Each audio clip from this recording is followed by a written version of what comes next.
Okay, so hey everyone, this is our first episode after the Christmas break. Yeah, first episode So of how was your Christmas break? Pretty good. Pretty Wasted a good. lot of money. It was Yeah, pretty good. wasted a lot of money. Are we gonna see you do reviews on any of the stuff you got, or Maybe. maybe? All right. People are nice. So I have something funny I'd like to tell all of you. So over the Christmas break, I got an email from this girl who lives in Korea. I'm not going to mention her name, but she sends me a friend's request. And when me and Cody were in high school, there was a transfer student from Korea, and she had the same name as this person. So I was like, oh, okay, it must be her. So I accepted the friend request, and she wrote me a letter the next day saying, "Oh my god, I love your show." I'm like, "Oh, you watch TV pop culture?" And she's like, "What?" And I sent her a message back, and I said to her, "Okay, who do you think I am?" And she said, oh, "Aren't you Matt Smith?" Because I had at the time my display photo was a photo of Matt Smith dressed like how he is in the show, and I laughed when I got this message. I wasn't laughing at her, but I was laughing at the fact because I know I look nothing like Matt Smith. We both know I look nothing like Matt Smith. So I'm just sitting there like in tears laughing about this. Uh, so other than that, I got I got Torchwood, the season 1, 2, and 3 compact box set on Blu-ray, and that will be up uh, probably soon after this airs on our channel. And so I managed to do a review of that, which I was just finished editing a couple minutes ago. Um, what else was there? Oh, the newest season of Doctor Who, along with some, well, not new episodes, but new episodes to my collection that we'll be discussing. I'm also hoping to do some audio commentary for some of them. Uh, the audio commentary will be for free, and chances are I'll be putting it up on the For Shared site, which there'll be a link for on our page once I have an account up and running. So, anyways, unfortunately, there's no emails today, so let's get right into news, shall we? All right, so the Winnipeg Comic and Toys Expo is coming fairly shortly. It's going to arrive here on March 3rd and will go till March 4th. Both days are 10 a.m. till 6 p.m. And this year's special guest has already been announced as Michael Dorn. For those Star Trek fans, he played Worf in Star Trek Next Generation and on Star Trek Deep Space Nine. He also did a brief small part in Heroes. As did you watch Heroes at all? I can't remember. Heroes, Because once or twice. yeah, I because I rarely think watched because them. I have the season sets and I think we watched a few of those. But you remember Nathan, right? The character Nathan in the show? It's been so No, long. It's been no. so Okay. long. Well, anyways, when he became president, Michael Dorn played the role of like one of his bodyguards, I guess. Mm-hmm. So, anyways, I'm excited to see him because he was supposed to be at Comic Con, but unfortunately could not make it. Failed. Um, Like not Hucky. not necessarily. I heard rumors that he got into a car accident and that he was in the But here? hospital. No, not here. Back in the States. Uh, So I don't know how true that is. I'm not saying it's true. I'm not saying it's false. But yeah. So do you want to do this next no, you did that. one? Okay. No? All right. So Sony, EA, and Nintendo have been removed from the Stop Pirates Act on the internet. So what does this mean? Well, this is What is that? pretty a while ago, back in I think it was in 2004. There was this contract introduced called the Stop Pirates Act, and it's to basically help the stop of pirating videos and video games, stuff like that. And Nintendo, Sony, and EA have been removed from that. So I've heard some people, saying like, "Oh, well, they're not giving up. They're giving up." That's plain and simple. That's what it is. They can go and say that we're not giving up, but yeah, they're giving up. Um, so Crisis 2 has sold over 4.5 million copies. Guess how many copies were pirated? Many. 3.9 million copies were pirated. So they sold 4.5, Yeah, but another 3.9 and were we're pirated. From So, from Xbox, PS3, basically whatever platform these guys could get their hands on. So, on one hand, congratulations EA for being able to sell that many. Unfortunately, you probably should have stayed on the Stop Pirating shit. Act because this shit happened. You know what? So, You know what that sounds like when that X-Men movie came out. And Yeah. over 40 million yeah, people Pirated. watched it online. yeah. Yeah, Uh, well, shit happens. So people have been, no, have you seen any of the trailers for Star Wars: The Old Republic? The Old Republic. Yeah. Maybe one. One or Maybe two. one. You haven't played it at all, have you, or no? Okay, well, neither have I. I've been hoping to get a copy of it, but I haven't been able to find it anywhere. Anyways, so people have been getting banned, from Star Wars: The Old Republic for quote unquote being unstoppable. Like What you can do is someone found a glitch in the game where if you it's some kind of move that you do. But anyways, if you keep doing this move, you keep gaining health, yeah. and that's not supposed to happen. If you do it, and like they've been doing it in boss battles. Now Yeah, but why would the they ban you? It's their fault that yeah, people are but hacking it. this no, it's not a hack. It's like a flat out like legitimate glitch in the game. So it's like a fail. Yeah. So the administrators of the Star Wars: The Old Republic video game put out a newsletter asking people to stop and desist. They Who's gonna have sent stop? out several warnings. They have said, we'll forgive the first couple times, but after that, your account will be removed. So they have gone and Well, yeah. can you level up in that game, or like how does that game work? It's an RPG basically, and you can choose between Jedi, Sith, or Bounty Hunter. I think we covered this, or maybe you weren't there. No, okay, that must have been the one that I did with Evan then. So in Japan, the PS Vita has been out for less than 5 months and has already gone to price drop. That sounds like the And what's it not called? not 3DS? not only that. This is the best part. So the PSP, and I mean like the original PSP, like not even the Generation 2, which is the one I have, but the original PSP has actually outsold the PS Vita Well, yeah, I'm not surprised actually. since it's been out. So this makes me question if we are going to get it at all. Yeah, we'll see. The one thing they don't know how to do is put out good games when it comes out. Yeah. Like, look at the 3DS, how that had a price drop because there was no good games, so no one would buy it. Exactly. So now this next piece of news made me laugh a little bit, but I also had to facepalm.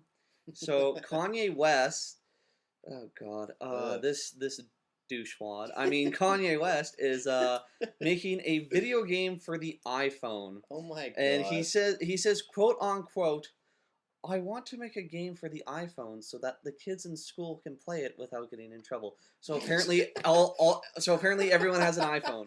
And then what? Is this supposed to be educational so you don't get in trouble? And this was on his official Twitter account. Not only that, but he also wrote, I want to find someone who's more doper than I am at making video games so he can make this game really dope. Dude. At that point, I just facepalmed and like, you know what? Whatever. Nothing surprises me anymore. You know, if he said for popular for school, has he even gone to school himself? Does he know he can't play games in school? I guess not.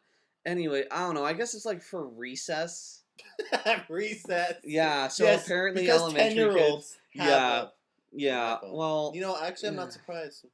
More kids nowadays are becoming brats. Yeah, I'm gonna say it, yeah, but it's true. yeah, because the government won't let us spank our children. Which, okay, to Stephen Harper and anyone of the Canadian government who may be watching this, um, spanking a child and child abuse are two completely different things. Yeah. Like, I'll admit, when I was a little kid, I got thrown over my father's knee once or twice, and then after that, I learned, okay, we don't do this. Whereas, like, yes, there is a time and a place, and yes, it's not always the answer, but sometimes there are kids who, like, sometimes you do need to give your kid a spanking. So, Yeah. Well, parents will do it. yeah. I bet you would do it if you had a kid. Smack the hell out of him. Well, not to that extent, but I know. yeah, if I had a kid, yeah, if the kid deserved it, Yeah, you if can't. the kid deserved it, then I'd give the kid a spanking. Not But gonna not like I understand where they're going. Like, you shouldn't do it every time. Anyways, we're going off topic here. Yes, we are. So the next news article that I found was now, for those of you who play Fallout. Some of you may remember that a few years back, I can't remember who it was who was suing them. Do you recall at all? Or no? Well, anyways, that lawsuit has finally come to an end. No details have been released as of yet, but Why were they suing? I never even heard of this. something about copyright infringement. I can't remember. It was like okay, let me put it this way: we were probably in grade 10 when this happened. So I honestly can't remember why. At that point in time, I didn't really care. People who So are just retarded. Did you know? You know South Park, right? yeah, They put this song called What's in the Butt, and that was on YouTube. right. The guy who made it found out 2 years later and wanted to sue them. 2 years later. Like, really? You just want money. Because you suck. No, that's what it's all about now, is money. Anyways, so now are you familiar with Bright Light? Yes, sort of. Yes. Well, anyways, so EA has closed down Bright Light. For those of you who do not know who Bright Light is, Bright Light was the division of EA who made the Harry Potter games. Potter. And well, as we all know, the last movie has come out and is now on DVD. So It was good. after this last game gets put out, Bright Light will be officially closed down. It was a good movie. Have you seen it? Yes, I did see it. So, anyways, here's some spoilers. So in the movie, No spoilers. Harry Potter dies, and Voldemort. Giggity. Yeah, Voldemort kills him by some inappropriate things that I'm not allowed to say because there's a child right over there. So, anyways, I hate having to censor this. Oh, it's okay. I swear. Actually, speaking of censors, I got a very angry email over Christmas break from someone's What? mom. So, I got 2 letters from 2 different moms. The first letter said, Two. yes, the first one said, my 8-year-old son enjoys watching your program, and we're glad that he enjoys it. However, it's kind of awkward when you swear while he's watching it. So if you could please cut down on the swearing, that would be greatly appreciated. And you know what? If we have younger viewers, I want them to be able to enjoy the show. I want them to be able to watch this because you know what? It's not just for adults. No. So I am going to, like, if we start really violently swearing during one episode, I am going to post a warning saying, this episode is not suitable for younger audiences. Because that's not fair to them, to the parents. But this one lady said, this is a different mom. Said to me, my 6-year-old son watches your show, and I find it inappropriate that you're swearing on it. You must not. Could you please? You must stop swearing so that my child can watch your show. It's like, okay, you know what, lady?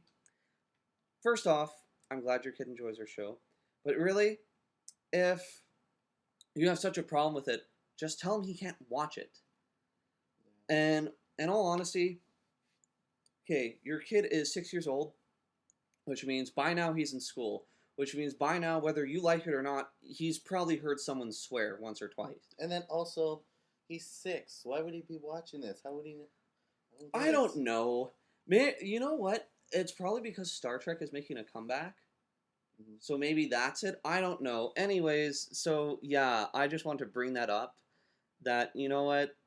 If you ask nicely, I'll try my best. But if you start Forgot the first like one. swearing and cussing at me, no, I already did those. No.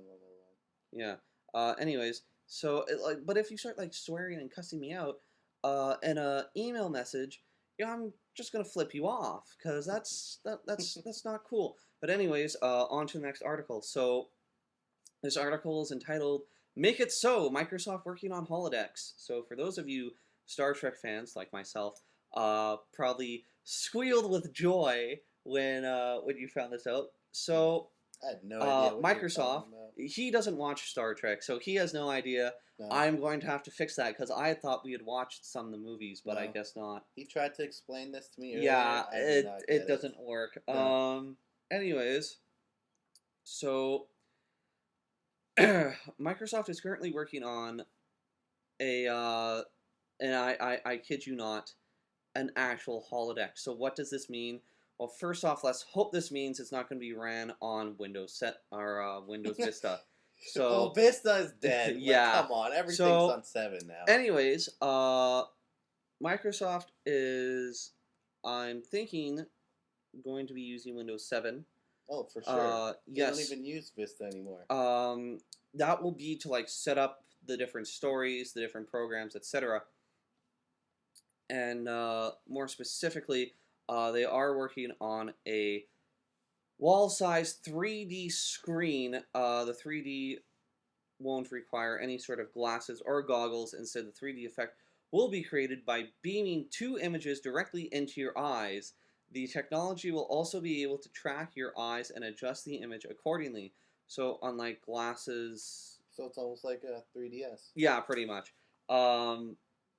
So it's, I don't know. It does sound. I'm not going to dismiss it. It does sound really cool. But I thought You- you just like Microsoft things. Mm-hmm. shut up. Mm-hmm. We're not bringing that up now. Anyways, so despite my hatred for Microsoft in the past, if this works, I may actually buy it. And the next step is for a PC. Yeah, probably. Yeah. So I don't know. Personally, as long as it doesn't have all the problems that Vista had when it first came out, I'll be happy. I honestly cannot wait to see this. Yeah, but how long is this going to take? Because Oh, they're predicting at least 3 to 5 years. 3 to 5. Yeah. Yeah. So, but you have to understand, like, this is a holodeck. Yeah, Like, this I is know. an entire room, basically, that is a computer.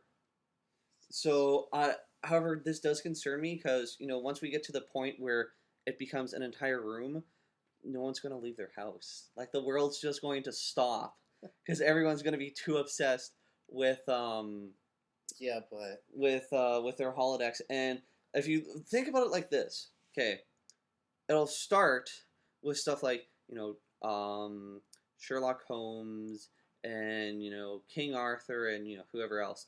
But eventually it will get to the point where people, like, where someone will try and get porn into the holodecks. And it wouldn't surprise me. It really wouldn't. so So, anyways, for those of you who are Doctor Who fans, 2 lost episodes have been found. Galaxy 4 Part 3, which is one of the William Hartnell era episodes, that has finally been found after, I think it was like, it had been lost for almost 50 years now. how was it lost? Well, For because 50 what years. the BBC used to do is, after an episode aired, they would have the habit of throwing it out, which is why so many of the episodes from the earlier periods of Doctor Who, like from the 60s, are gone. Even it did affect Doctor Who in the 70s as well with John Pertwee, which we actually have one of his episodes right there. Um, However, they managed to find the original black and white version because what they would do is during the earlier part of John Pertwee's era, they would record everything in black and white and then color it all in later. Mm-hmm. So that's good. The other episode that has been found is the Underwater Menace Part 2. So all we need to do now is find it's either Part 1 or Part 3 that's missing.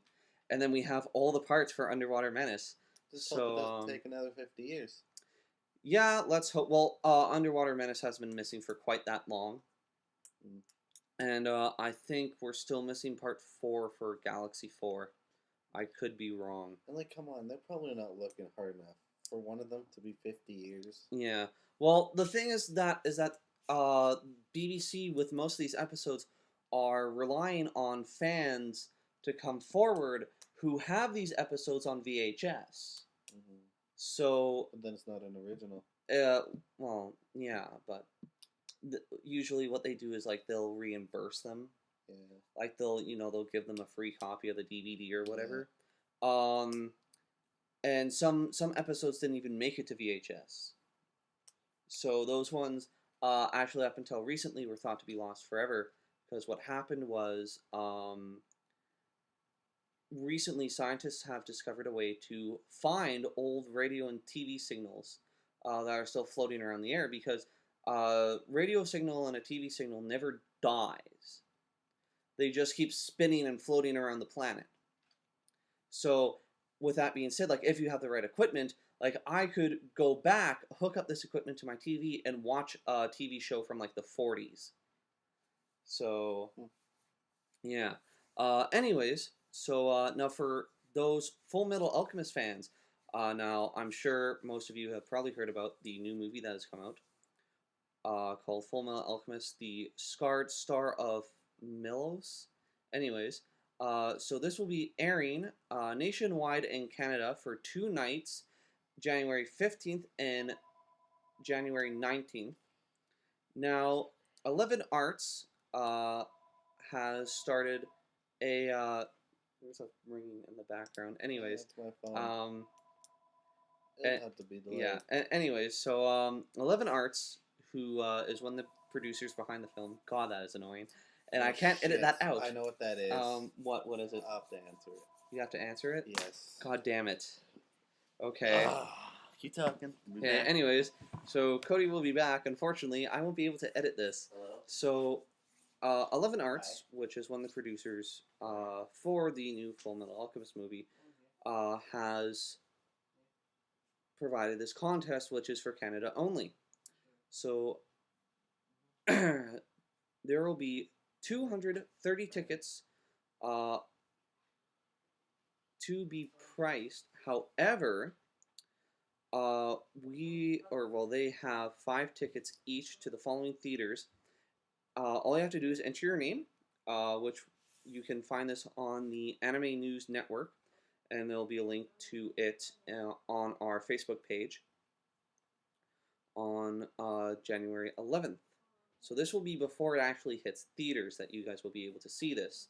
I, for one, plan on entering the contest. I'm sure Cody probably will as well. So, who knows? I'm definitely very excited about this. I have not gotten a chance to see the movie. So, anyways, unfortunately, it doesn't look like Cody's going to get to say goodbye. So, on behalf of myself, Cody, and TV Pop Culture, this has been the first episode of 2012, and this is CJ signing off.